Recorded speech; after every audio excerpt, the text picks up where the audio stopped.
రామకథలో ప్రతి ఘట్టం ఒక ముత్యం, ప్రతి ముత్యం ఒక రామాయణం. ఈ శ్రీరామనవమికి హనుమంతుడు మోసుకొచ్చిన 3 ముత్యాల పరగతాలు మీకోసం. హిమాలయాలలో నిద్రిస్తున్న హనుమంతుడికి మెడలోని ముత్యాలాహారం చేతికి తగలగానే మెలకు వచ్చింది. నేడు నా రామయ్య తండ్రి కళ్యాణం, నా సీతారాములు ముత్యాల తలంబ్రాలు పోసుకునే రోజు. రామనామం జపిస్తూ భద్రాద్రికి బయల్దేరుతాను అనుకుంటూ రామనామ స్మరణతో భద్రాద్రి చేరుకున్నాడు. కళ్యాణం కనులారా వీక్షించి పరవశించిపోయాడు హనుమంతుడు. కళ్యాణం పరిసమాప్తి తర్వాత ఆ దంపతులతో మాట్లాడసాగాడు హనుమంతుడు. నాటిగాథ 1 ముత్యం.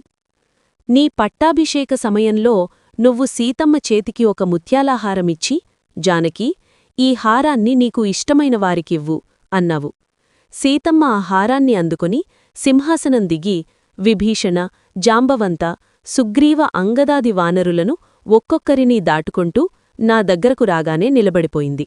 మారుతి, ఈ హారానికి నీవు మాత్రమే అర్హుడవు అంటూ నా చేతికి అందించింది. అక్కడున్నవారంతా హర్షధ్వానాలు చేశారు. నేను సిగ్గుతో ముడుచుకుపోతూ, తల్లీ, అంతా రాముని మహిమవల్లే అన్నాను.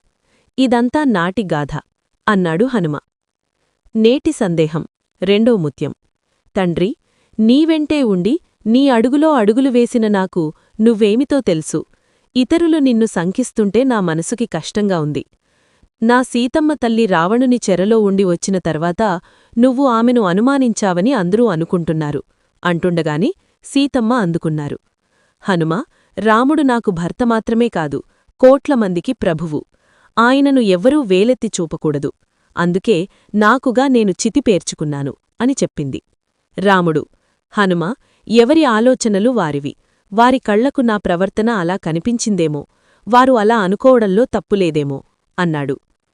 రేపటి సందేశం 3వ ముత్యం. రామా, నిన్ను తొలిసారి చూసినప్పుడే నువ్వేమిటో అర్థమైందయ్యా. సీతమ్మను వెతుకుతూ మా కిష్కింధకు వచ్చావు. సీతమ్మ జాడ అడిగావు. నేను నగలమూటను చూపించాను. నువ్వొక నగను చేతిలోకి తీసుకొని కంటతడి పెట్టి పక్కనే ఉన్న సౌమిత్రితో, తమ్ముడు, నా కళ్లకు కన్నీళ్లు అడ్డపడుతున్నాయి. నగలు గుర్తించలేకపోతున్నాను. మీ వదినగారి నగలను గుర్తించవయ్యా అన్నావు. అమ్మ అంటే నీకు ఎంత ప్రేమయ్యా. అంతేనా? నీ తమ్ముడు నీకు తగ్గ అనుజుడు. ఆయనకు నగలు చూపితే సీతమ్మ కాలి మంజీరాలు మాత్రమే గుర్తుపట్టగలిగాడు. ఎంత ఉత్తములయ్యా మీరు అన్నాడు హనుమ. ఏటేటా కళ్యాణం. చివరిగా ఒక్క మాట తండ్రి, ఎన్ని యుగాలు గడిచినా దాంపత్యానికి చిహ్నంగా నా తల్లి సీతమ్మను, నా తండ్రి రామయ్యనే చెప్పుకుంటారు. అది నాకెంతో సంతోషం.